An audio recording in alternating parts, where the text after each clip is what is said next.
Hi, everybody. How's everybody holding up? Everybody okay? I'm sorry I'm late today. I was going to do it earlier, but I was getting out food baskets. Hope the lighting is okay. I had one of the lights blow a fuse. I lost a light. Anyway, so we're going to do our best. Let me go ahead and say hi to everybody. It's a weird time for me, right? I'm usually not here this late. Boy, the food baskets, what a pain in the ass that's been to figure that out, but, I'm getting there. Okay, shining out light. Hi, Whimsy, sending much love and light to Mr. Trump because who needs it more right now? Yes, we're gonna talk about that. Nisi J, greetings from Redondo Beach. Greetings to you. SS, hello. Hello to you. Pierre Walker is in the house. Hi, Whimsy, all my love. Immune, the immune tea is sent. Yes. So the problem with the immune tea, I've been getting a lot of requests for the immune tea. I have an order that's not going to be filled, they said, until like April 6th because everybody's trying to make immune tea. So as soon as it's in stock, I will do another order and I'll make an announcement. So if you do want to put in a tea order, you would send address, and then I just send you a bill, and then it gets shipped via. You'll get a PayPal bill. So if you want to put in orders early, that's fine, but I won't be able to fill the order for another week. Hi, we said hi to Pierre Walker. Grandmere, hi. Melissa, hello.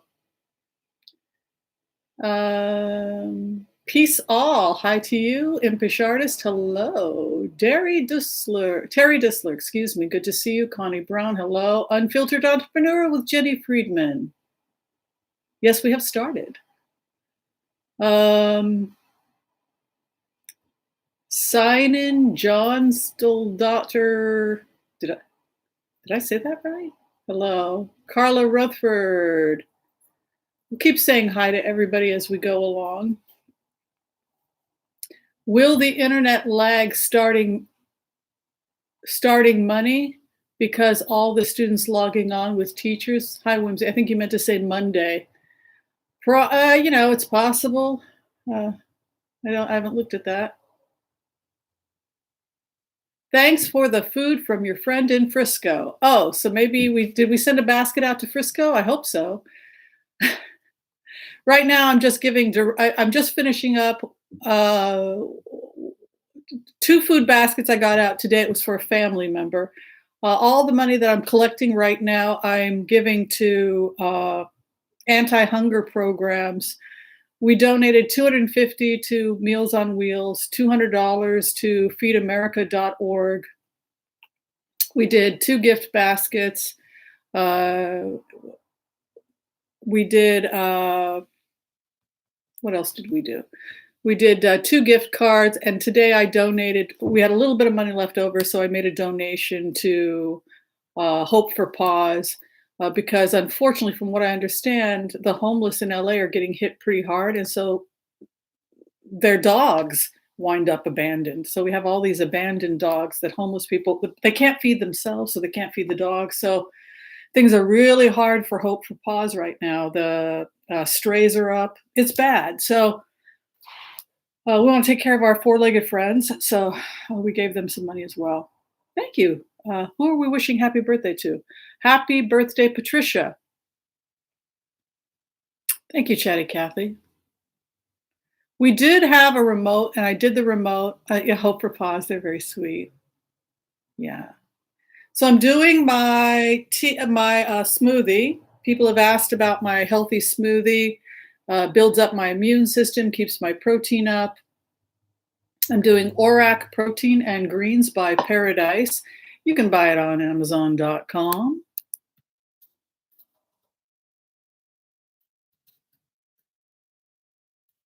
Thank you, Doreen.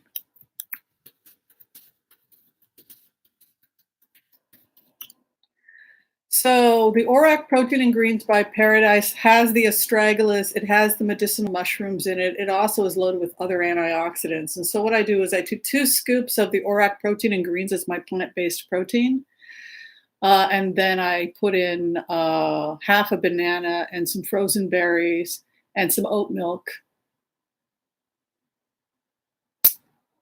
So yeah, if you want to start your day with a powerful plant-based protein shake, this is the way to do it. Now, I make it milkic, as we say, milk, because I do put in some goat's yogurt sometimes, or a little yogurt.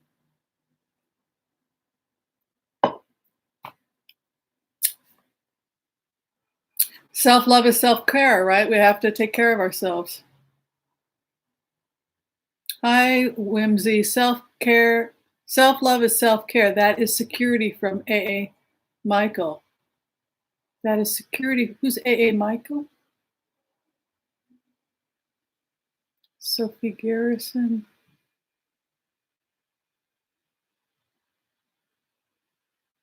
I don't know. Is Whimsy on yet? Yes, I'm standing right here talking to people, sitting. Same in Seattle. How do I spell what? ORAC? I just spelled it. ORAC. If you go, I left a note for it. Coconut milk yogurt's good. I like to have a little bit of probiotic every day. So, Archangel Michael, very nice. Yes. So it's interesting, you know, I've been doing remote views and card readings on the virus, and it comes to me as the Knight of Swords. It's a very agitated energy when you go into the virus. It just feels like it's very, very quick, agitated, frightened. You know what it reminds me of? It reminds me of the show True Blood, when somebody would become a vampire and they would be completely freaked out. They had a new identity and they'd be all, ah!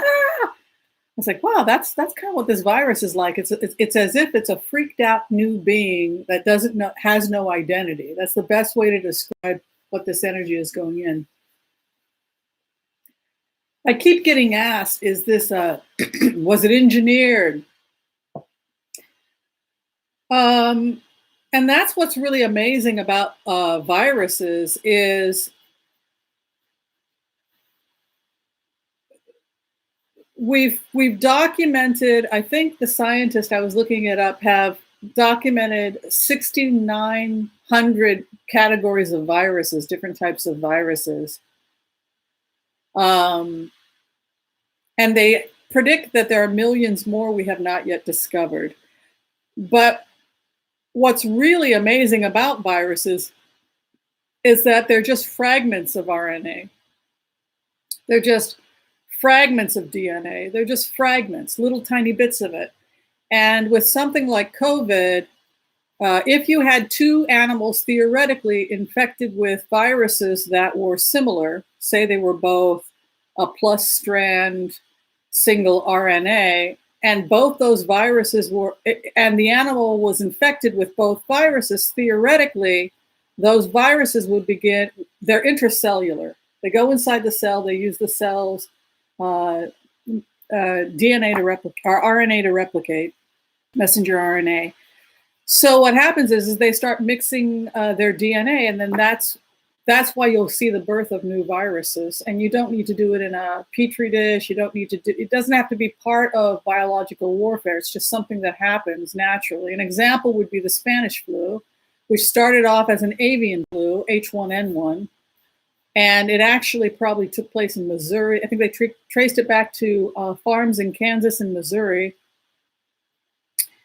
And the birds were stacked on top of the, next to the pigs. And so the flu jumped to pigs. It changed genetically. It became a genetically slightly different. And then pigs are similar to humans. And then from the pigs downwind, it transferred to soldiers that were stationed in Missouri and in Kansas. And then those soldiers went off to Europe, and then it took off in Spain, etc. But the Spanish flu didn't originate in Spain. It originated, and it was part of this viruses jumping from animal to animal until eventually it infected humans. But what will happen is we now see that new viruses can emerge if you have two viruses that are similar in nature. Say you have bats on top of another type of an animal, and both animals are infected. You could theoretically start to see a new strain of viruses emerge from that, and that's what they think happened. Yeah, the Spanish flu was really the American Midwest flu, which kind of blows the Trump argument. Well, it was from China. Yes, and the Spanish flu was from the Midwest. But we don't call it the Midwest flu of 1918, even though that's where it came from.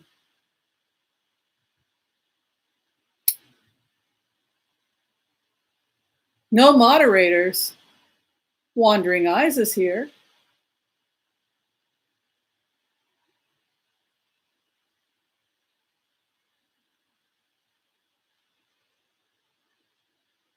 So let's go ahead and do we have a donation. Let me say thank you for the donation. Doreen Garby, thank you so much for the $20. It's going to be going to our anti-hunger program. Thank you. Appreciate that. Does anybody want to do a simple prayer and then let's do some blitzes? Oh, before I start, I did have a remote view. Would everyone like to hear the remote view? It's from 2-3 days ago. I kept getting slammed with other stuff, and so I didn't get a chance to document it. And then I believe if we're still on, I'm going to be doing a reading with Linda G, which I've been wanting to do for a couple of years now. So hopefully we're on for, she's going to interview me, or we're going to do a blitz or something. I don't know. We'll figure it out. But I thought it would be fun. She's a nurse. I'm a doctor of naturopathic medicine. So it'd kind of be cool to see us do some card readings. Hi, Keisha. Thanks for helping today.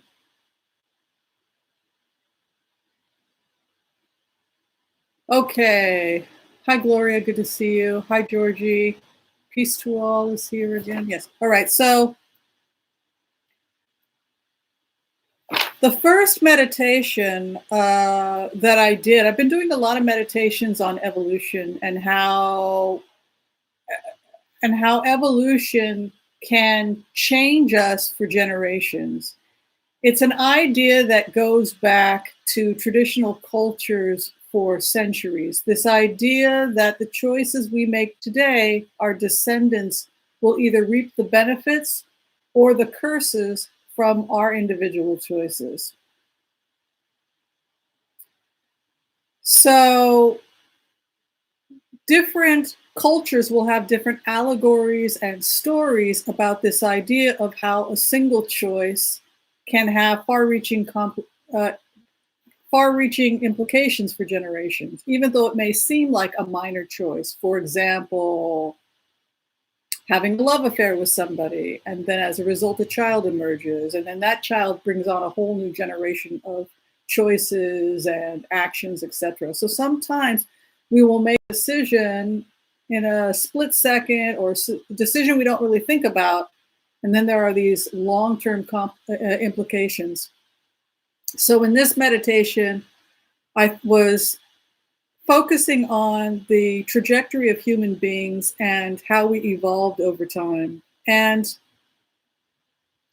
connecting it with these allegories and stories from the Torah. And in the story of the Torah, there's this place that's the Garden of Eden, and everybody's a vegetarian, everybody's a vegan. That's the story. You know, God gives us the fruit to eat, all the green things to eat. Everything is great. And so it's this heavenly world where everybody is plant-based and everybody's doing great. And then they talk about the fact that there becomes this power struggle in the Torah story, that they want to be gods themselves. There becomes this hierarchy, because prior to that, there was no hierarchy. So I think the story of the allegory goes back to human choices between when we have egalitarian cultures where we're not at war. They weren't at war with the Garden of Eden, right? They were they were one with their environment. They were equals. Equals. He created them together. But if you're looking at what anthropologists believe, we then evolve. So we're doing simple hunting a couple million years ago, but we're really mostly plant-based. We might have, we scavenged for things like maybe termites, maybe frogs, etc. But we were living mostly on nuts, seeds, roots, etc. And then about 2 million years ago, we start when we're scavenging for food, we seem to be scavenging for things that other animals have discarded. We became scavengers. And one of the benefits of scavenging for food was that it was easy to acquire. We could crack open a bone and we would get the marrow out of the bone, and there was a lot of calories for that. So our individual choices began to change us. Eventually, we evolved from scavengers to hunters, right? We developed complicated tool technology that allows us to acquire more calories with less effort. And as a consequence of that choice, we manifest leisure for ourselves. We are able to create leisure. So now we have more time to think. Because we could acquire more calories with less work, we've got all this time on our hand. And they believe that it was the ability to acquire more food and access more calories that led to leisure and thinking. Isn't that interesting? So we also harness fire, which allows us to roast root vegetables, so that now something with that resistant starch that we couldn't digest, all of a sudden now we can start digesting those wild yams, that wild cassava, all those wild vegetables.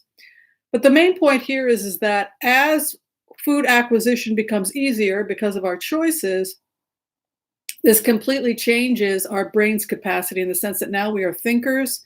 And then from that, we have extra time on our hands to think, to invent, to create. And about 25,000 years ago, we discover art. Art, like if you look at the cave paintings, 25,000 years ago, the cave paintings in France. So that was a pretty awesome remote viewing because, thank you, Michelle, I'm doing very well. Better now that you're here as a moderator. We needed a little help. So the reason that I just wanted to share that brief story of human choices and our evolution from being living in the trees to going out into the world, food acquisition, all these choices which allow us to be thinkers, the minds we have, the thoughts we have, the leisure we have. That was the first part of the meditation. Excuse me. The second part of the meditation is this realization. As I was objectively looking at the history of human evolution, I realized that the earth was both heaven and hell, depending upon our choices. And it's interesting how science and environmental science and Torah and these ancestral stories, they may not have had the science, but they had the observational wisdom. So they tell these allegories and stories which actually are matching with evolutionary theory. It's interesting, the first chief rabbi of the state of Israel was Rabbi Cook, and he was an anthropologist. And he said that the greatest restatement of Judaism was Darwin's general theory of evolution. So it's definitely this idea that the backbone is science, and then we can learn these allegories and stories of what ancient peoples were observing. So human beings evolve, and then they have the opportunity through technology and through their mental wherewithal to create heaven and hell. So that's basically where we find ourselves now, energetically. is that we have a choice. We can create the Garden of Eden, or we can create Gehenna. In Hebrew, we say Gehenna, hell. So that was the second part of the meditation, was this realization that our day-to-day actions are going to have far-reaching implications down the road, not just for ourselves, but our interdependence in one another and our responsibility for one another. So the final part, yeah, observation is very, very well said, Connie. Oh, I send you a handshake, Connie. Observation. So we used to say that indigenous peoples, people that were in the early cultures, well, they didn't do experiments. Yes, they did. The Inuit of Greenland did experiments. And here's an example of an experiment. You try to develop a hunting tool that's going to be effective, and you keep trying the experiment on the spear and modifying the spear until it becomes an effective spear. That would follow basically the general theories of how you conduct an experiment when you're trying to create something. So they didn't call it an experiment. That's all technology has an experimental phase to it. But so when I was meditating on Gaia and how I would feel as Gaia if I had all this stuff happening with overpopulation, blah, blah, blah, blah. The choices we're making as human beings are not conducive to creating heaven on earth for ourselves, the animals, etc. Oh, yes. Thumbs up. Thank you, Michelle. Yeah, the more likes, the better, I say. Thank you. So here's what I heard from Gaia. I can handle 8 billion people, no problem. I can handle 8 billion people walking the earth, no problem. I'm not having a problem with the population of the earth. What I'm having a problem with is human beings' poor resource management. I can handle 8 billion chickens, no problem. I can handle 8 billion sheep, no problem, goats, cattle, etc. It's really you humans I'm having a problem with, not because there are 8 billion human beings, but because you are ungrateful. That was the word I heard. Goes back to that idea of being grateful. You are ungrateful. You've destroyed everything. You were given an opportunity, and instead you are destroying everything. And then the last thing I heard is clean up your mess. It really felt like Mommy Earth is putting us all in a timeout. It's like we all went into a timeout. We all have to sit and think about our actions. And again, going back to the evolution, we go from heaven, the Garden of Eden, we have everything we need on the earth, and we've one by one screwed it all up. So how do we get back to Eden? How do we get back to Eden? You know, she doesn't have a problem with capitalism. She doesn't have a problem with people making lots of money and having lots of things. What she has a problem with is the fact that you didn't discuss your plans with her first. If you're going to start a business, if you're going to start a profession, did you sit with the earth and check in with her to make sure that she wants you to do that? That she wants you to produce plastic bags for profit? That she, if we do our homework and we check in on her first to see if this is going to help or hurt her, green capitalism, right, mother comes first, then there would be more than enough. That was basically the remote. It seems fairly obvious, the remote, and yet it bears repeating, and also just the understanding of how what appears to be minor choices over time can have a profound impact for generations. Yeah, that's why a lot of people, I think, are picking up the need to ground, connect with her. We've lost our way. What does she need? Even sitting on the grass and saying, what do you need today? Hi, mom. Need anything? Like that's being a good kid, right? Um, just going to her first and checking in on her before we make decisions about things that could impact her, whether it's starting our own business. How is this going to impact her? If we all did that, we would be living in a very different world.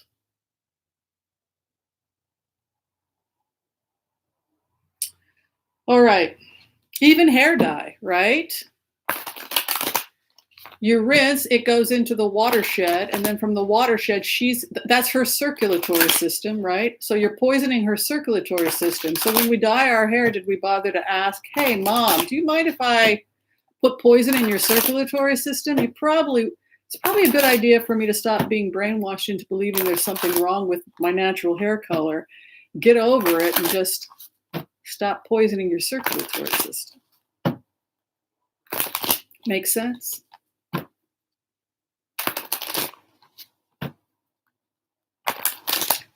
She doesn't punish.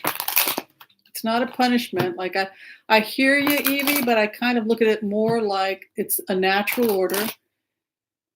The earth, and that she's in charge. We got arrogant. We thought that we were in charge and we're not. Can't give up the hair color? I bet your hair is beautiful, Michelle, if you did. Henna's okay. I think mother's okay with henna. I love my gray too. I think I'm just fine the way I am. I don't think there's anything wrong with my natural age spots, my natural gray. This is what women look like if they take care of themselves. I take pretty good care of myself.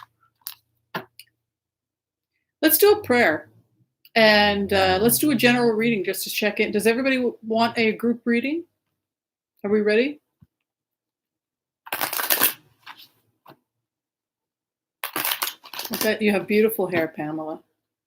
And your hair thins more slowly if you don't process. All my hair came back. All this came back. All this came back. I no longer have hair thinning. Just left my hair alone. All right. I want to call on white light protection for myself and my viewers as we ask permission from Spirit to access the collective Akashic records. We call on our spirit guides and good angels to be with us. Give us the clarity and the wisdom that is needed to empower all of us on our journey so that we can make the best decisions for ourselves, for the people we love, for the planet, for our families, to help those we have strife with, to come together as one voice, and together we say amen. To help each other. You know, the other thing that's interesting when you go into remotes right now is you realize that turning somebody else into the other is not helping. I don't like those Democrats. I refuse. They have nothing good to say. I don't like those Republicans. It's not helping. None of that is helping. It's just us. One planet. What are we going to do to save it?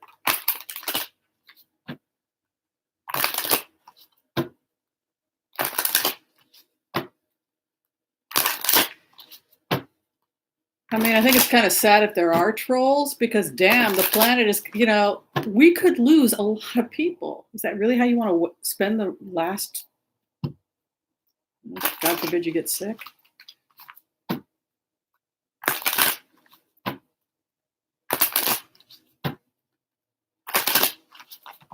People had some medical questions for me, general medical questions, and I can answer those today too. I can't give individual medical diagnosis and treatment, but there was some confusion about some stuff.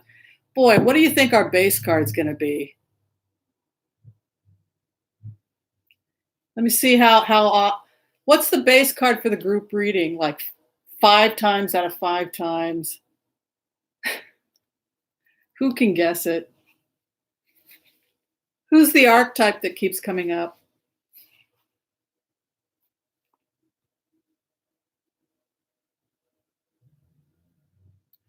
SS got it. King of Wands. No, we actually have been getting the archetype, the King of Wands, Michelle. And the King of Wands, I want people to get a good look at this king, this archetype. This is a really cool archetype. We've talked about this before.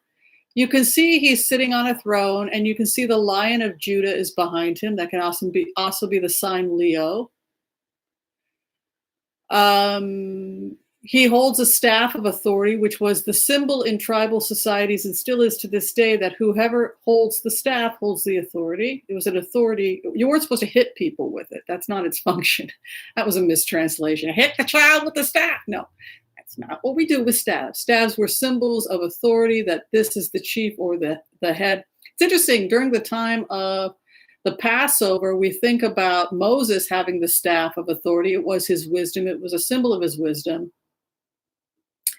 And the Pharaoh refuses to listen to the wisdom of Moses. And so Moses takes his staff, puts it on the ground, and it turns into a snake that ends up eating the other snakes from the magician. So his staff, his authority was greater. His God, he spoke as an authority for God, right? And it was greater than the other magicians. So it's kind of an interesting archetype. Know what you're talking about. Do your homework. Get your own house in order. I mean, a King of Wands is the person you want in control of he's the judge, he's the perfect judge.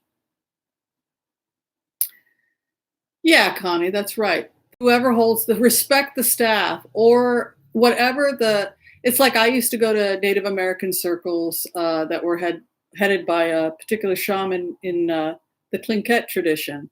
And he had a beautiful staff, and there were feathers on it, etc. And then he, out of respect, if you had something to teach the group during the group meeting, he would hand you his staff, and then you would hold it. It was a great honor. Meant that you had something to say, that you could communicate with the group. So I take it that this is a time when all of us need to get our houses in order, and we need to be the leader we want in our lives. If the boat is sinking, you want the person manning the boat that knows what they're doing. Two of Swords is the 11th house, and that is to block or refuse to see. It's to carry heavy swords and refuse to look. Sometimes the burden of refusing to look at things is worse than actually looking at a particular problem. So I think if you're talking about how to keep ourselves safe during this difficult time, financially, etc., we have to conquer one room at a time, right? This is the time of spring cleaning. It's the time when we are getting our houses in order. I would suggest people just take it one room at a time, one problem at a time. I always say, if you've got time to gossip or be obsessed with somebody else's life, it means there's something in your own life you're not addressing. There's no time for gossip. There's no time for talking smack about somebody, as they say. Now is the time to simply lead by example and get our houses in order. I can't tell you how often I've been getting that information in private readings and in public readings. What are we doing here? Wealthy in one's own garden, the 9 of Pentacles.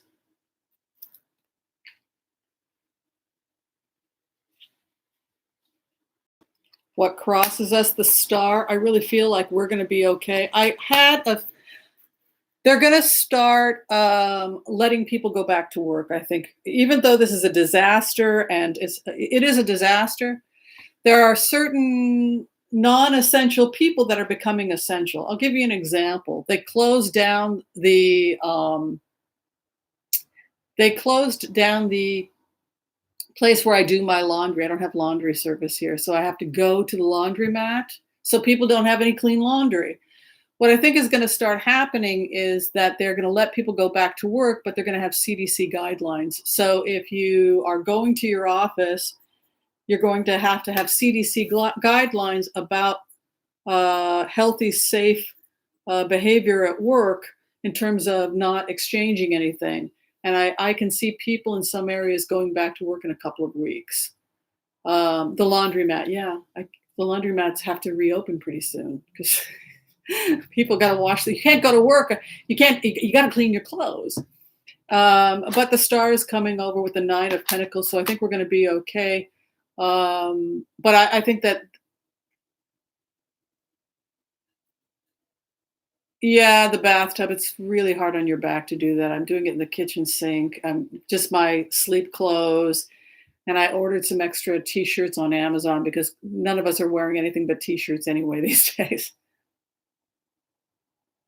What is above us? The sacred contract. Remember when I had said that they're going to learn how to stabilize patients? It's been really wonderful to see doctors sharing information, scientists sharing information. For example, they're starting to give azithromycin to prevent opportunistic or soup bugs from coming in.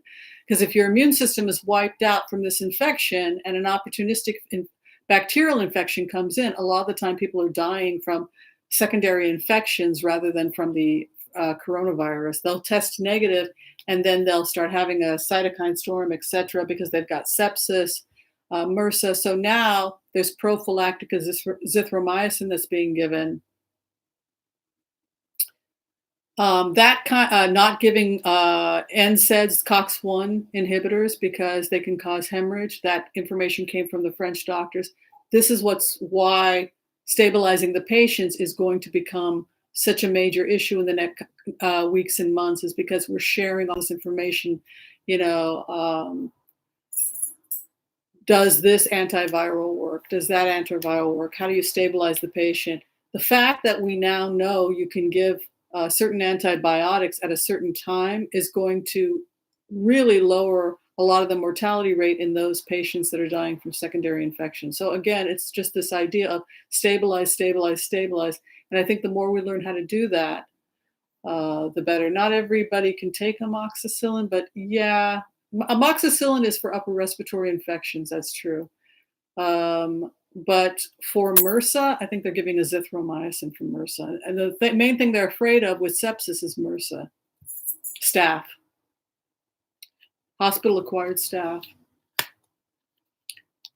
I would be careful with the Aleve because Aleve is a non-steroidal anti-inflammatory. It's an NSAID. Instead, they're giving Tylenol for pain. Yes. Who said that? Paracetamol. Salome, she gets the golden handshake. That is correct. And we would call that acetaminophen. Protect your own home. Keep yourself safe. Keep your immune system up. Self-defense, right? What sits in our past? Temperance and negotiation. Be in balance. Take care of yourself. But look, this is a generous community. Look at how much money we've already raised for charities. We did like $850. No, more than that. Scratch that. We did almost $1,000 of aid relief this month. So this is a generous community.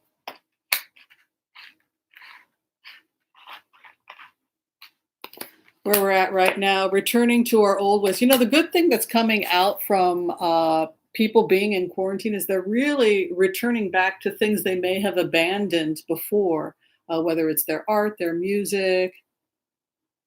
Oh, because it's an anti-inflammatory. Yeah. Look, Michelle, if you're not exposed and you don't have the disease, then you don't have to worry about it. It's rather when you have the disease, we don't give a COX-1, COX-2. Yes, I love you. I love you. But if your doctor prescribed it and you're doing well on it and you don't have the condition, then I don't think it's a problem. Yes, I love you. You're my baby. Yes. Yes. Fears and then the final outcome. This could be the most positive, productive time in our lives if we want it to be. I think that's how I would interpret this. Take a look at these cards for the group. Take care of your own business. Avoid gossip. You don't have time for anything but dealing with getting your house in order, getting your life in order, take care of you. That's the number one thing. Avoid gossip. Learn to be a little bit more open to people who may look at the world differently than you. You don't have to join their church but really try to reach out when you can. This is not good. We don't want to be so rigid we're dogmatic. Dogma is associated with extinction, right? Um, but look at these cards here. You have returning back to the things we love. So this could be an opportunity while many of us are in quarantine to pursue or to explore those things that we let go of in the past. Um, the card of frugality around us, pulling back a little bit. The hopes and fears once finances, fertility, creativity. It could be also creative endeavors like writing, the arts, music that we put on hold. You now have time to go back to that guitar you abandoned. There she goes. Get my attention by tearing up the couch. All right. And final outcome, the Six of Wands, victory after 6 months. So the good news is we're probably all going to be okay as long as you take care of you and listen to the CDC and you don't expose yourself to the virus, you can't get the virus. The fact that the Six of Wands came out means victory after 6 months. We're not only going to come out of this, but we will use this time to our advantage. I have to be honest, though. You know, America is not going to be the same America in 3 weeks, 3 weeks. It just isn't. There are a lot of tough lessons that came from this. This is called frustration. You refuse to play with me, so I'll destroy my toys.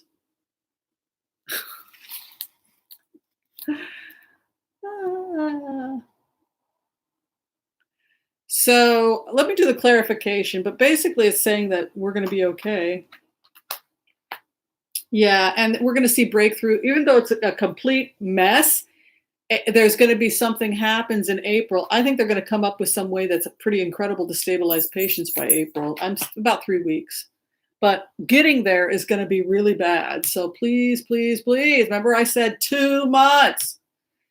We don't want you to have food delivery if you can, and just hunker down. The quilting is a great idea. I got to get back to the guitar. Use this stay vacation as an opportunity to meditate, do mantras, reach out to people that you have. You know, if you have unresolved issues with anybody, this might be a great time to reach out and see if you can't forgive each other and make amends. You know, there's a lot of good stuff. You know, if you can financially afford to donate to charities like Meals on Wheels, I know they're getting so many requests right now, and they really, really could use it. The food was restocked, actually. I had a really easy time today at Amazon. Yeah, we've donated about $1,000 to Tree Sisters so far. We've planted 5,000 trees with Tree Sisters and AmericanForest.org. Last year this group planted 5,000 trees.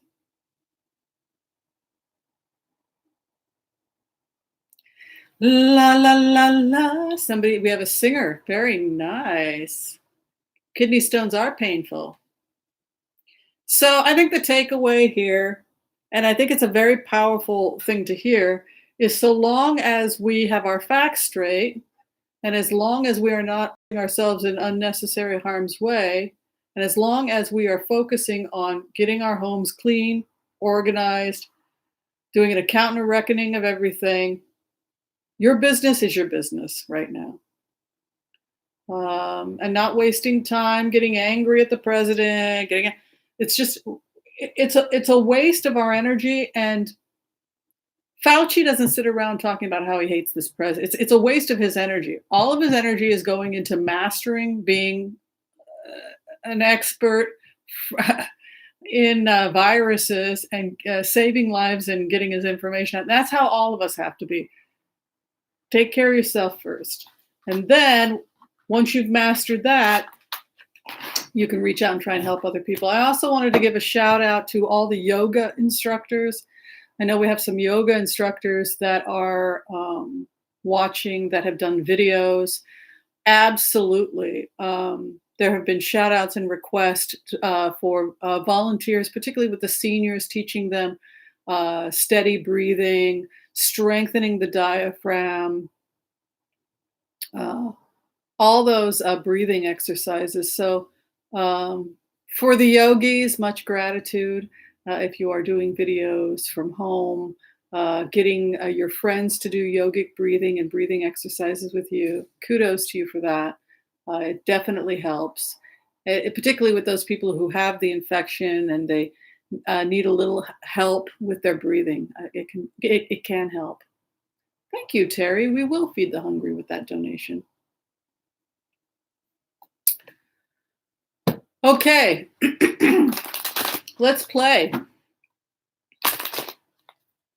I did some yoga last night. I love Kundalini. It was fun. So I wanted to answer some questions people had asked about steaming with certain antiviral essential oils. Will it kill the virus? No, it will not kill the virus. The reason why healthcare practitioners are taking essential oil and they're steaming their protective gear, or they're using it, is because theoretically, if they have the virus, it will denature the virus to some extent and potentially not expose anybody else, and theoretically might offer some protection if somebody breathes on them. However, if you get the infection, viruses replicate by being intracellular. So they go into the actual cell itself. So inhaling something that's antiviral is probably not going to help you. So it goes to the lungs, it gets into the digestive tract, it gets into the heart tissue, the kidney tissue. So at that point, they're looking at things that can, if you have a strong innate immune system, if you have a strong cell-mediated immunity, memory cells, etc., that's more the focus, so that when you do get an infection, you can fight it off. So they're looking at vitamin D, making sure people have proper nutrition, keeping vitamin D up, making sure you have a low stress, getting adequate sleep, zinc. All right. Yeah, I think our ability to work together to help each other is more important than who the president is. In the end, it doesn't really matter.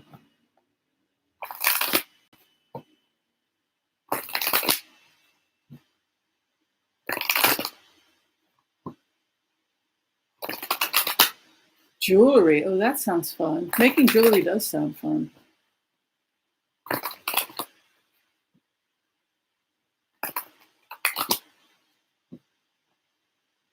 There's a lot of misinformation about viruses, that if you, thieves oil, I don't know about thieves oil. I just stick, all I can say is, when in doubt, go to the CDC, go to the World Health Organization.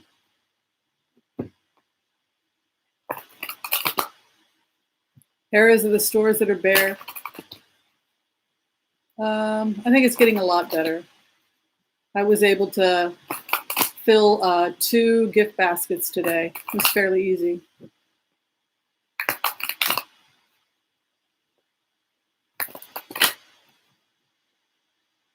All right. Let's look at. Did you guys have something? Let me take a sip of my breakfast, lunch, whatever you want to call it. What am I looking at? What did you guys want me to look at?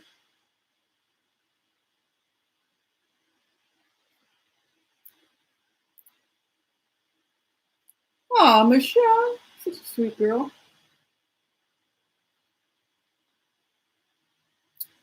Is the ibuprofen story true? If the story is that it's a blood thinner, yes, it's a COX-1, COX-2.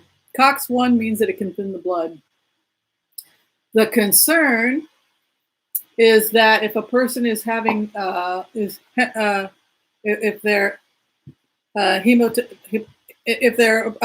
blood is coming up, if they're having capillary damage in the lungs and they're bleeding, you don't want to give a blood thinner. So that's why they're mindful about that. I think that somebody made, thank you, Animacito. I think we already think somebody else made a donation too, I think. Thank you, everyone who's made donations.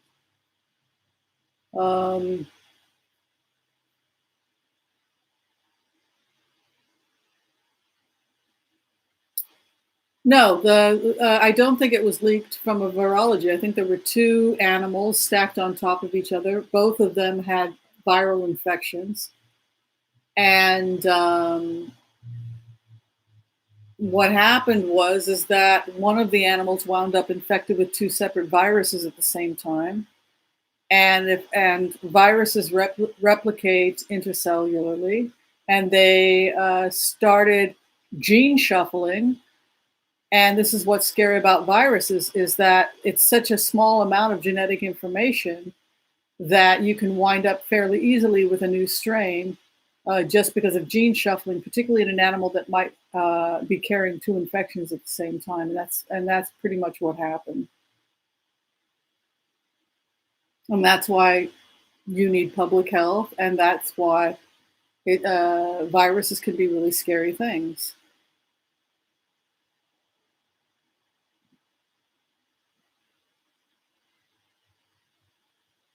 You know, thieves' tea, the herbs that are being studied. Hi, Marcus. Good to see you.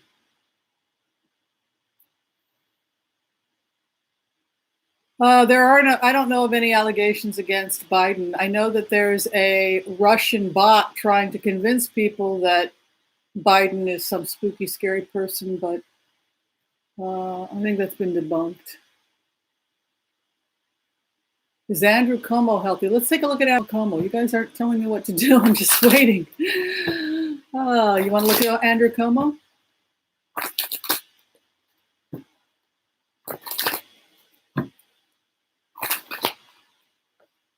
Boy, they really are scared of Biden, though, aren't they?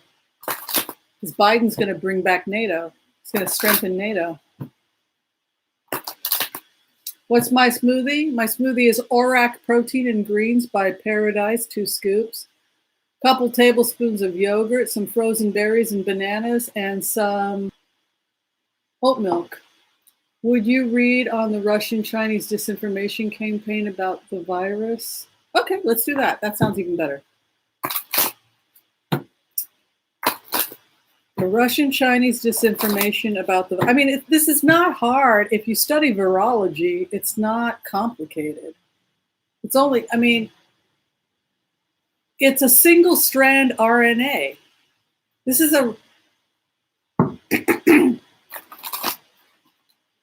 It's very easy to see how its genetics could be.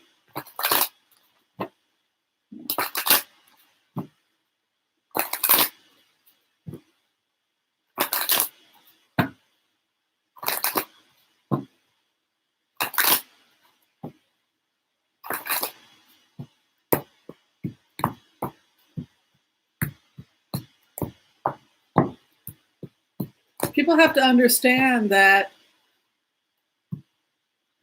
without public health, this is precisely what happens. This is what could have happened with Ebola. We didn't find out about the Ebola problem because we had infrastructure in place to protect us from the Ebola infection. But unfortunately, a lot of that stuff has been dismantled. And that's where the problem comes in. We have a new beginning and then the devil card. So I would say there's definitely disinformation coming in, and there's also going to be a new wave of disinformation.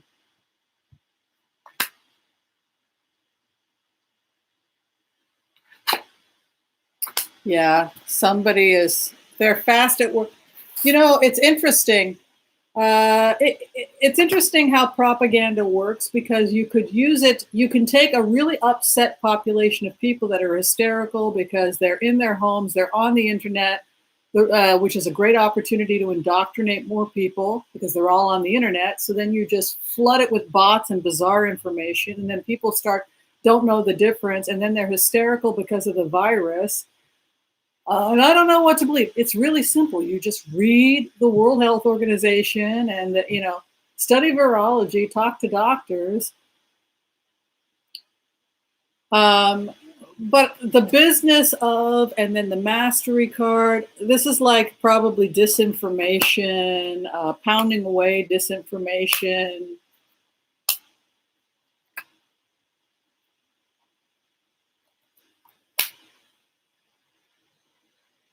Yeah, I think we're under attack again by Russia. It's like a hammering.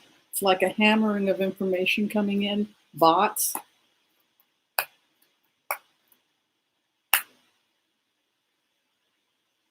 This is going to have to come to an end, this hostility with Russia, because Russian scientists are going to start appealing to the globe. Look at this. You've got a offer of peace and healing, the Page of Cups and the Four of Swords. They're going to have to give this BS up, because if Russia and the rest of the world doesn't work together, we're going to see this is a global problem, and it has to be addressed as a global problem. And so whatever hostility we're getting from Russia, or these bots coming out of Europe, that's going to have to change, because the new paradigm shift is cooperation. The fact that the Page of Cups is coming in, the fact that the 12th card, which is the base of the matter and the final outcome, is a new beginning, and we're leaving the 11th house, right? This is good, a new beginning, and the fact that they're going to have to put it in the grave and start helping each. It's going to change. Our dynamics with Russia have to change, because they're as sick as the rest of us. I was listening to Garry Kasparov. He's the chess player that defected. I think he came to the United States, or he left.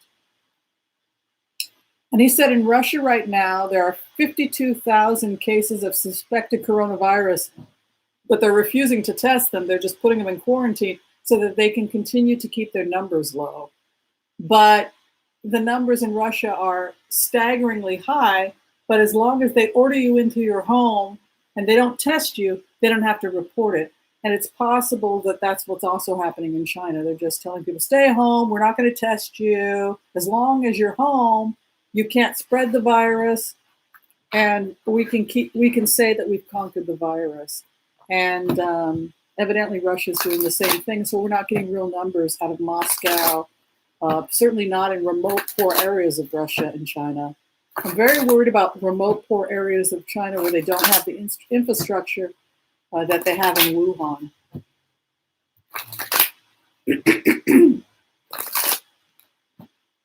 Let me look at New York, and we'll check out Como, because who does Linda G have a crush on?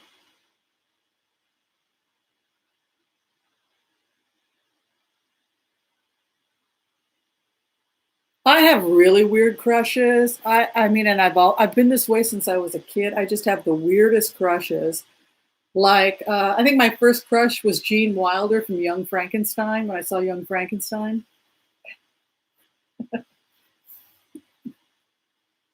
I just thought he was cute. That was my first crush. I was 13. Then I got a crush on Eugene Levy.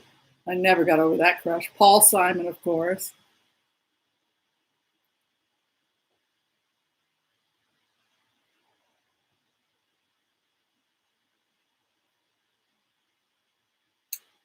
Yeah, these viruses are so small. Like I said, they go right into the cell. If say a cell is this big, if you enlarged it, how big would the virus be in relationship to the cell? It would be like this pencil point. You know, it's going to go to the receptor, it's going to go in the cell, and then it's going to start using the cell as a factory. And then another virus comes in, or was already there using it as a factory. Then they start mixing their genes like a milkshake, and out pops novel COVID virus, and everyone's screaming, conspiracy, conspiracy. No, it's the wet market.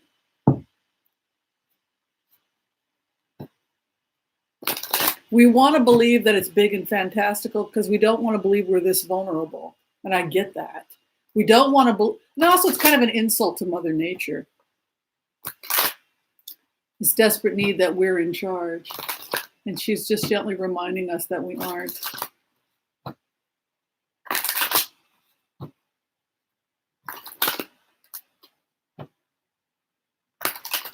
Jennifer, Not from my understanding, no. We did read on the Russian Chinese disinformation campaign. We've already done that. We just finished that. And it came out that they were going to have to put that on hold because their numbers are going to start exploding in Eastern Europe. You have to realize also in the former Soviet Union, a lot of those former areas of the Soviet Union are really broke. And so I don't know what kind of public health they have.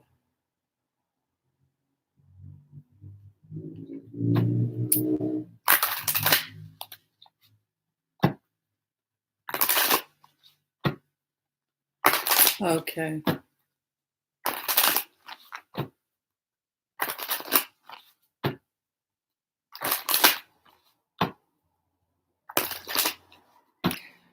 No, it wasn't that they waited too long. It's because they were collecting data and they didn't want to put out misinformation.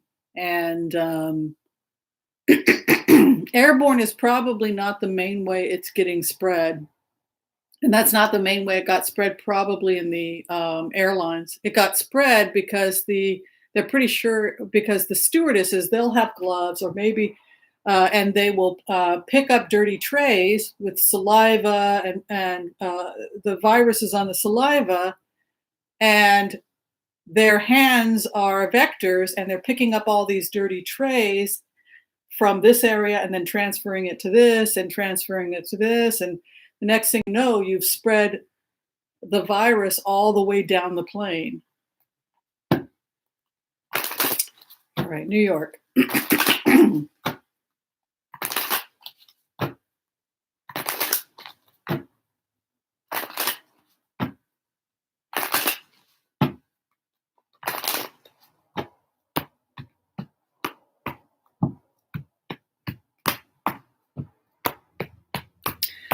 I'm worried about New York.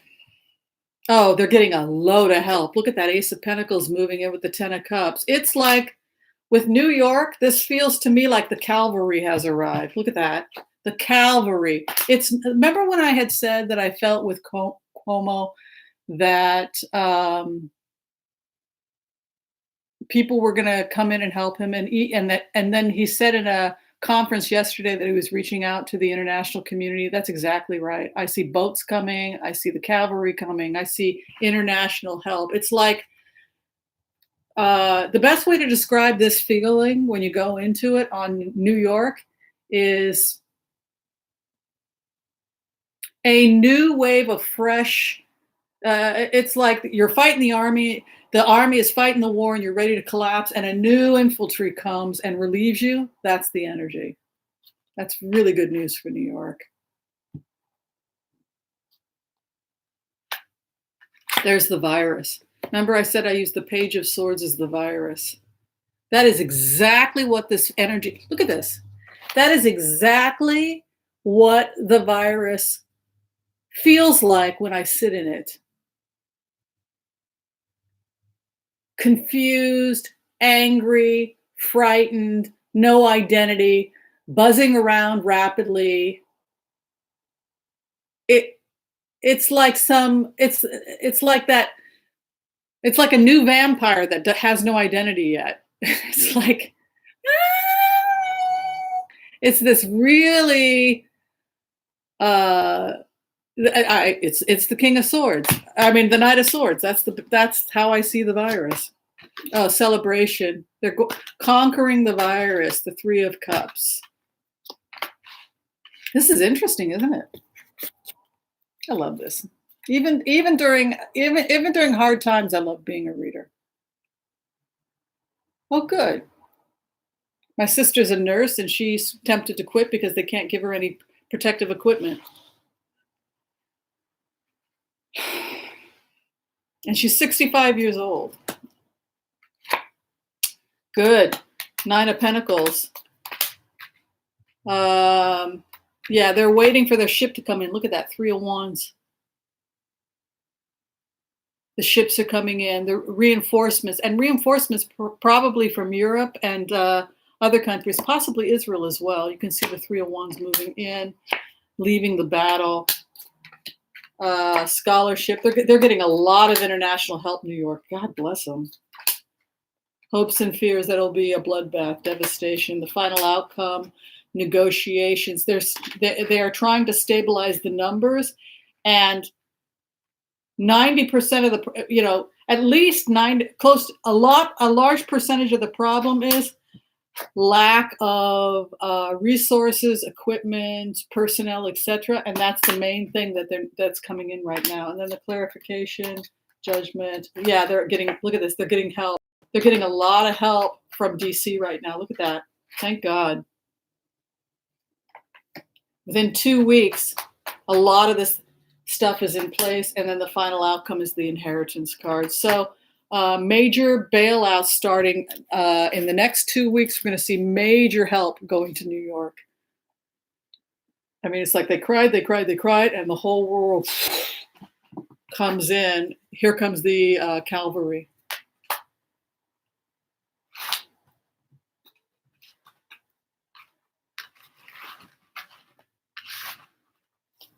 Love New York.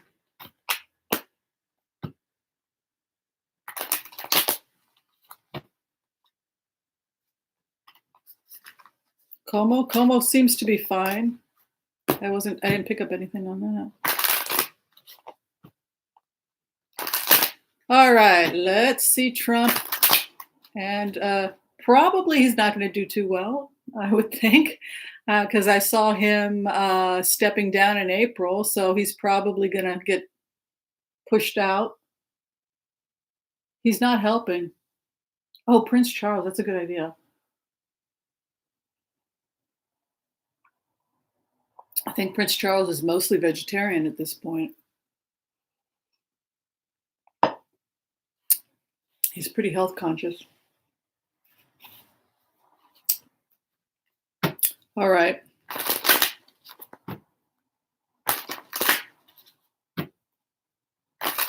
That's right, Eve. How is Prince Charles doing? How is Prince Charles doing? How is Bonnie Prince Charles?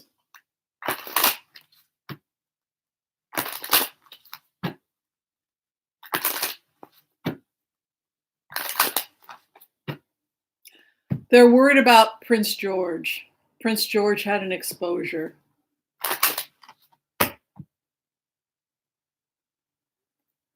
Damn. No, they're keeping it hush hush. Hopefully it's the negative, but it looks like Prince George had an exposure.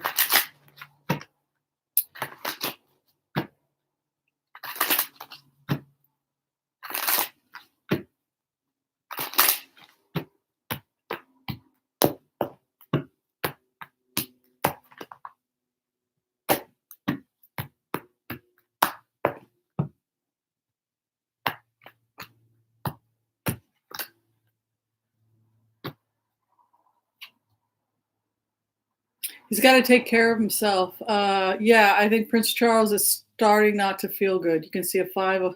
He definitely has to cancel engagements and take care of himself right now. Yeah, he had some business that he had to cancel. They see a lot of this they're anticipating things getting better probably by this summer.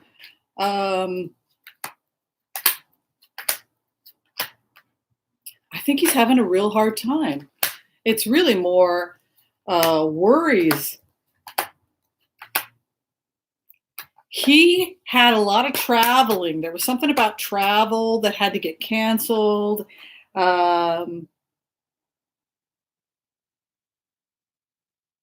Not being able to reach each other, not being able to connect with each other, worries about family, worries about grandson.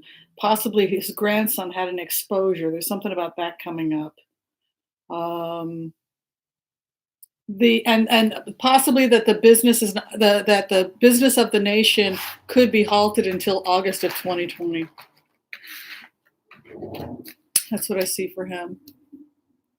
Yeah, Prince Philip. Yeah, he can't. Well, that would make sense. He can't travel and he can't see his parents.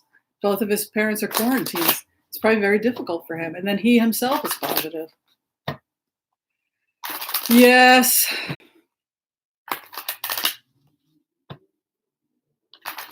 I think it definitely will return in the fall.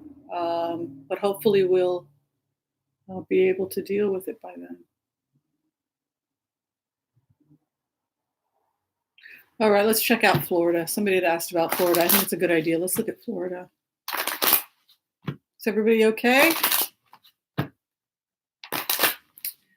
I'm worried about Florida because they really put themselves at risk. Florida, how you doing, Florida?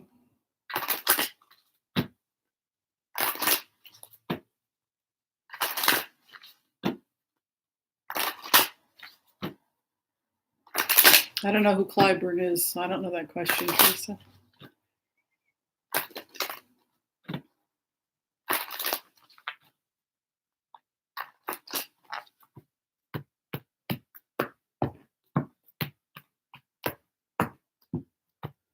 So again, I'm feeling a loss of infrastructure in Florida.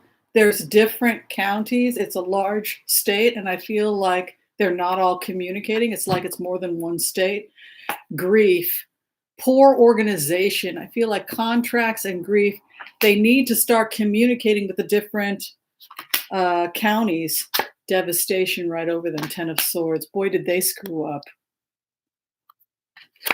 The infrastructure. It's the infrastructure in Florida that cost them. Damn.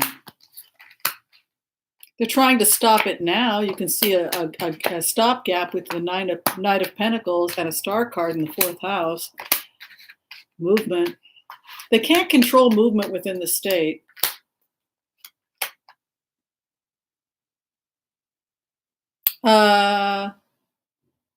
Yeah, equipment's going to be shipped by boat to them too. So it looks like the Navy or the military is going to, a lot of supplies being brought by boat. That's what I'm feeling. They're about to get hit really hard in Florida within the next week or two, but the Chariot is coming. You know, the assistance is coming. And the Magician is here with the 6 of Cups. They started late though, man. They're finally getting it going. There's a 3 of Pentacles there. The star card's moving in. They're going to get assistance, but damn, they're going to have a hard 2-3 weeks. It's that damn delay. They should have set that stuff up weeks ago. Let me check out Michigan.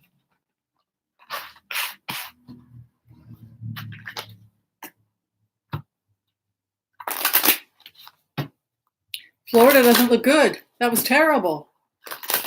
I mean, I try to be an optimist, but damn, 10 of Swords.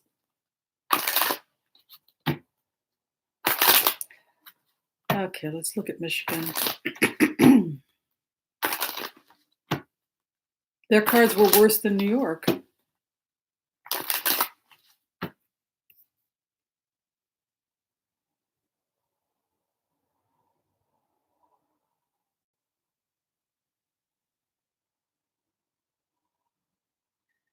Impish artist. The poor may be more vulnerable because they're taking public transportation. They can't maybe afford your own car. I'm taking public transportation. I don't drive. I live a humble life, you know. I mean, we take, you know, or you take an Uber pool to save money. You're also can't afford to have your own apartment, right? If you're poor, you got to share your apartment with 2 other people, 3 other people, 4 other people. That's what we're seeing in New York, right? A studio apartment in Manhattan, $3,000, you know. So what happens is 3-4 people are staying in one area, so in one building, in one room, and then you have that, and you might have a building with 250 rooms. So it's spreading very because of overcrowding. So with the poor, you'll see overcrowding. There are all kinds of socioeconomic reasons, but then it spreads from the poor to everybody else. It was all for cause he doesn't like Governor. Oh, he won't send stuff. Oh, really? Ooh, let's check out Michigan.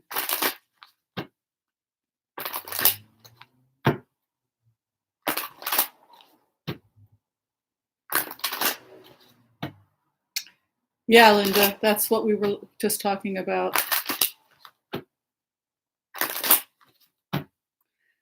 Michigan. To be honest with you, I'm most worried about Louisiana and the Gulf states.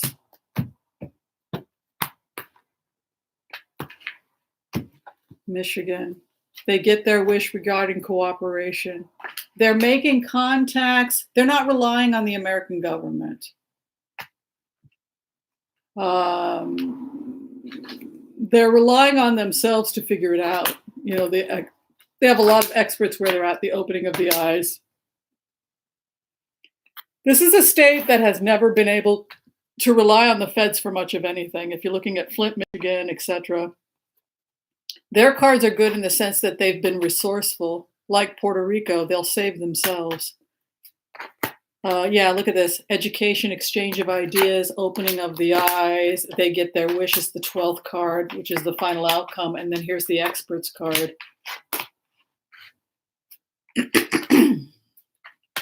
Yeah, new contracts. They are coming up with creative ways to deal with the problem independent of the feds. You can see here, victory card moving in, confusion. Yeah, it's a feeling of independence here, like they're saving themselves. They're coming up with creative, innovative ways. One of the naturopathic medical schools is in Chicago, so integration is really helpful right now. And then the Hierophant coming over the Ace of Cups. Michigan's doing a heck of a lot better than Florida. I'm very worried about Louisiana.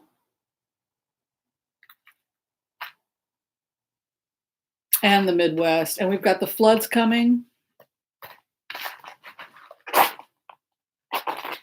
Not good. All right. We're checking out. We'll do Texas now. I've got a bad feeling about Texas, but for other reasons. Let's do Louisiana. Damn, that Mardi Gras. All those kids flying in, getting corona on the plane, or wherever it was. Yeah, how much more can Louisiana take? Boy, have they had a tough time of it.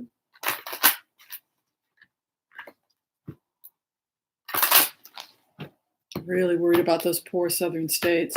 And I love the South.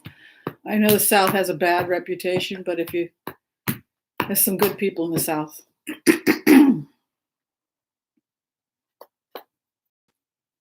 Look at that, the poverty card. Louisiana is a poor state. You can see the Three of Swords coming in.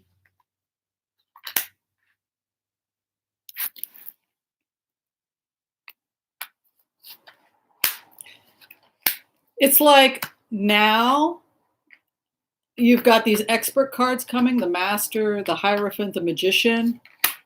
There are some pretty, look at that, and the Empress card. This is all about self-empowerment, taking care of themselves, intervening for themselves, coming out of rocky waters.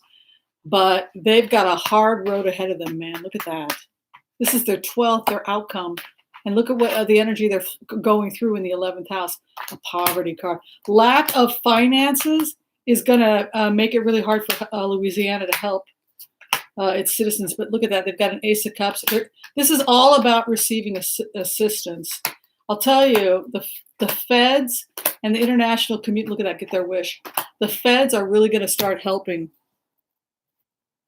You know, we'll have time to be mad at the president later, but I can tell you, this mobilization that's coming, particularly from the military, from the feds, and from the international community, is really going to help in the coming weeks. We did do Florida. We're already done with Florida.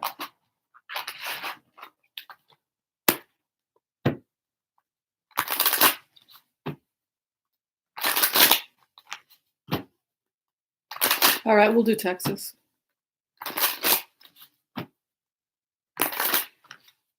But see, even if you have a minor to moderate infections, if you get hit with something that knocks out your infrastructure, like a hurricane or a flood or something like that, that's what they're worried about.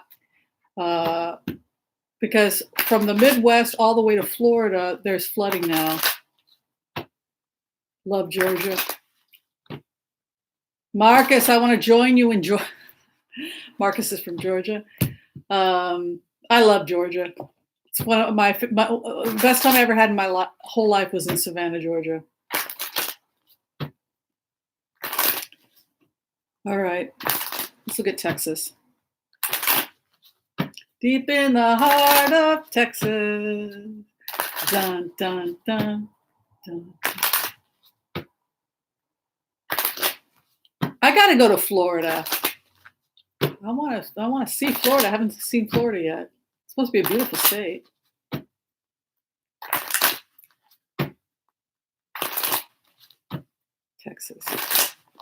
Texas scares me a little bit, I'll be honest. Oh, Canada. Yeah, but my name's not Wimpsy.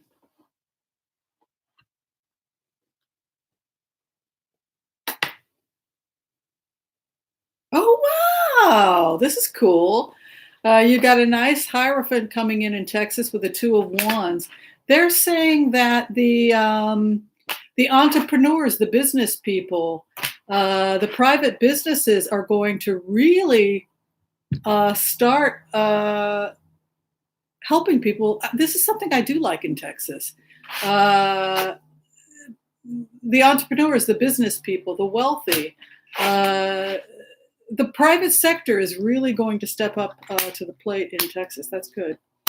But there's strife ahead.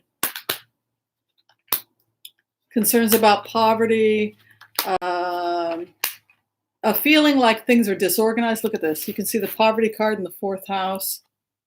And then coin, holding coin, cheap. So there's a feeling like the state government doesn't want to spend money on this, but the private sector will. You see that? And the strife. Look at that. And the confusion. They're not together on a state level. They are completely relying. It would assume, because this is the guy waiting for his ship to come in. 2 of Wands can often be business associated, private business. They're relying on private business. Isn't that crazy? The thieves ran off. It's a feeling like the state money, the money from the state, the resources from the state are gone. Look at that thief card. So you can't rely on the state of Florida to help you. You're going to have to rely on the businessmen. Complete confusion. This is a very disorganized state. That's the best way to describe it. Disorganized. There's no money in the coffers, or very little money in the coffers. They legally rip the people off. They got their inheritance. They reaped what they sowed. They didn't want any social programs. They wanted everything to go into the private sector, and that's what happened. And so now the cleanup is going to have to be entirely private. That's a hard lesson for Texas to learn.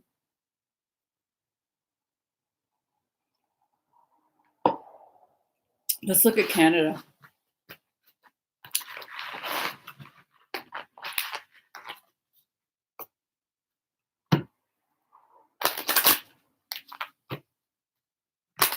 How is Canada doing?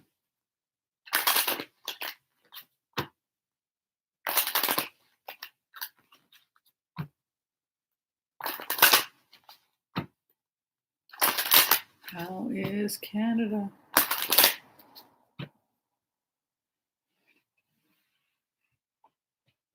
That's right, Nancy. It's going to have to be you, the public, because the state is not going to help as much as you need to be helped. Don't mess with Texas. All right, Canada.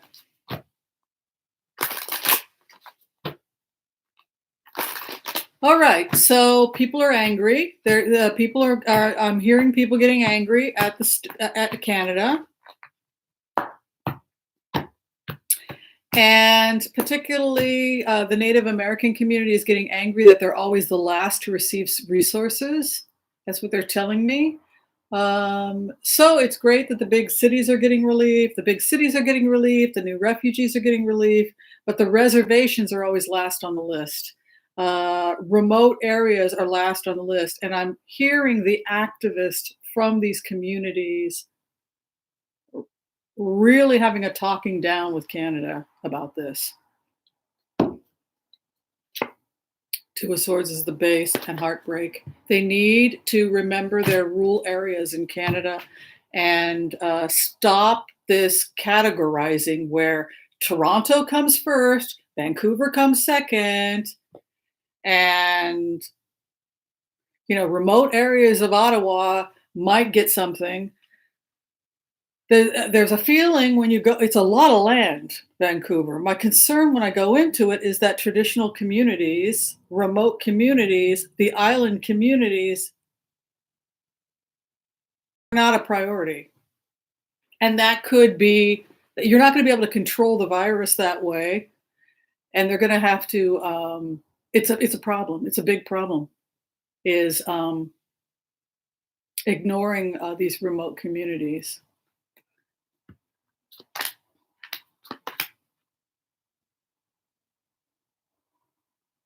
So there's this fight going on about who should have been taken care of first, prioritizing who comes first. That's the best way to describe it. Trudeau.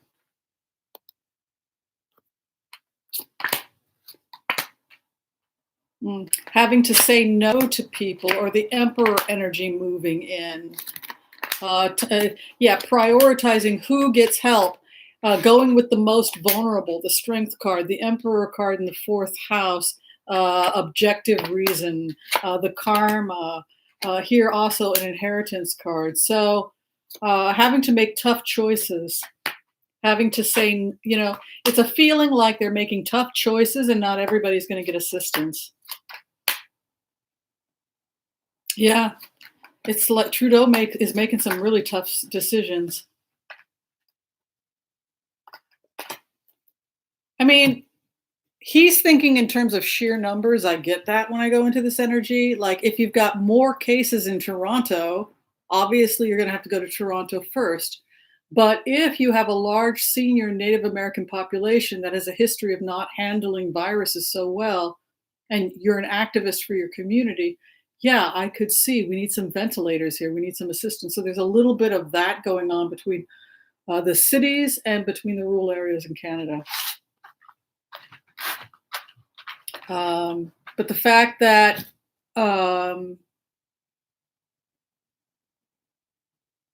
Canada's leadership is in an emperor role means that they're going to have to be making some cold choices, harsh choices.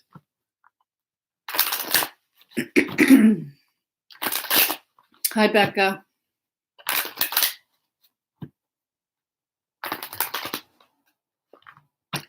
Three of Swords is like heartbreak. If it's a question about if somebody wants me to know if their husband's spying, I have to look at the position of where it's at. If it's in the 8th house, it could be a betrayal because the other, and there's a third party. So it depends.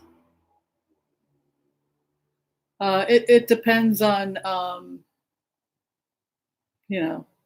the cards that I had when I went into that energy. As soon as I went into the remote, because I can go into a remote state. By the time I finish the prayer, I'm in the remote.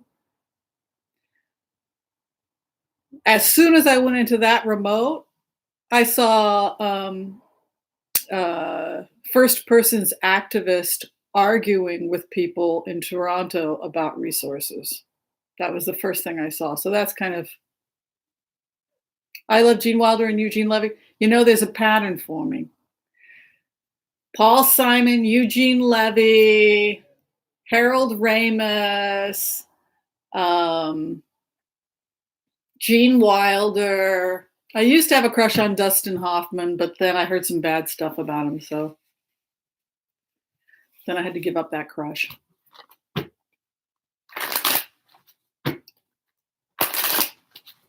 Nice Jewish boys who are funny. That seems to be my Or nice Italian men that are funny. Or French men, or if you're funny. Funny and kind. That's a great combination. I just like Eugene Levy because he does it so well. He does the self-effacing, humble, sweet, funny. He does it so well. Dustin Hoffman started off being so cute, but then there were all those Me Too accusations, so I had to kick that crush to the curb. All right, Puerto Rico. How is Puerto Rico doing?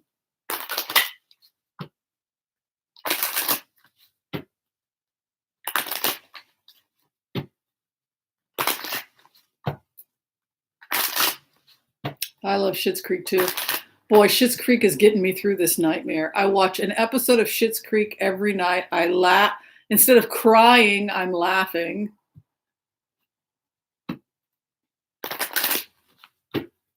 And Eugene Levy's son, Daniel, is as sweet as his father. They're just such a lovely, lovely group of people. I like artistic, Jewish, kind. Yes, I fall in love with, if I was going to say there's one consistent pattern, I keep falling in love with writers. Love writers. Last boy I fell in love with was Italian, though, so, you know. I'm an equal opportunity lover. All right.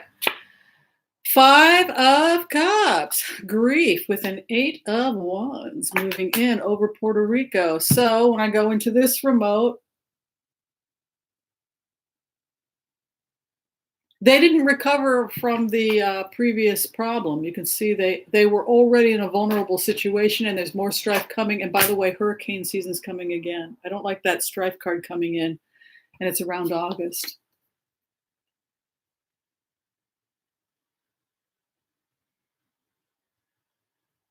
Right, Michelle. We always want to start with taking care of ourselves. If people have questions about the remote viewing technique, maybe we'll close today answering, because I know a lot of you are some of you are professional remote viewers.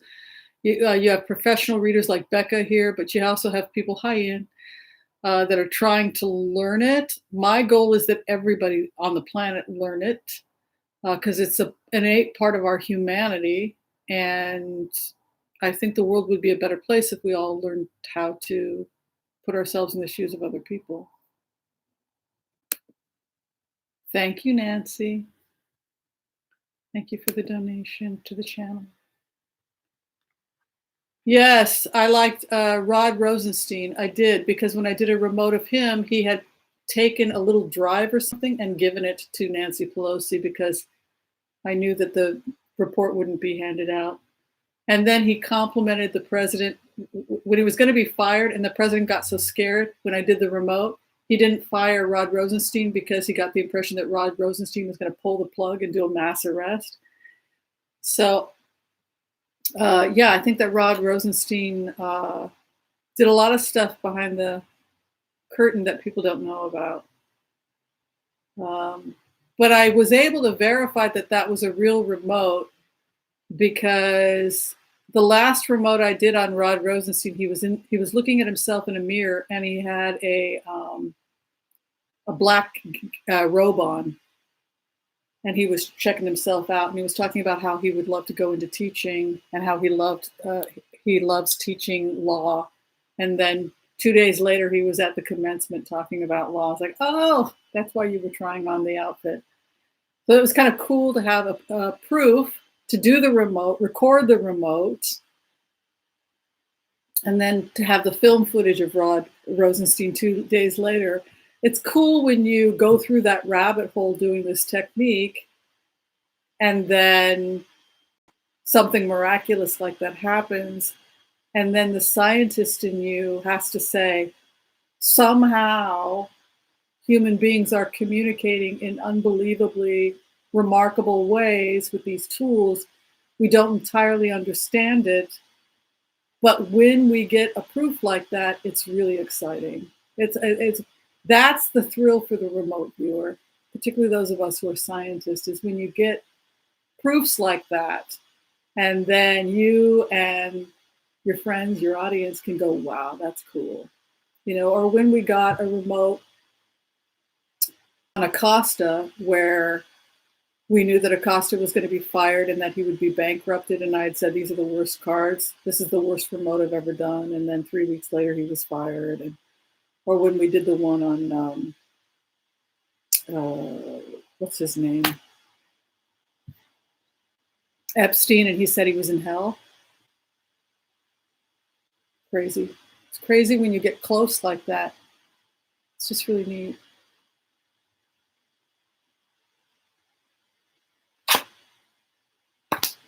This is Puerto Rico. Wealth coming in, victory after tears with an ace of swords moving in straight up with the, what they did, which was smart of them? They piled up their emergency services because of what happened to them. This would indicate that they have some stores or emergency set up, despite the fact that,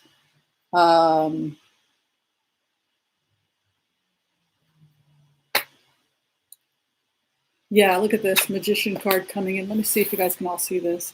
In the 4th house. Look, they are still recovering. Look at that. They're still recovering, and they've got strife all around them. But look, they seem to have some emergency food stores and some resources, and there's a magician card there. But they're devastated. They're still devastated from what they came out of. Look at this.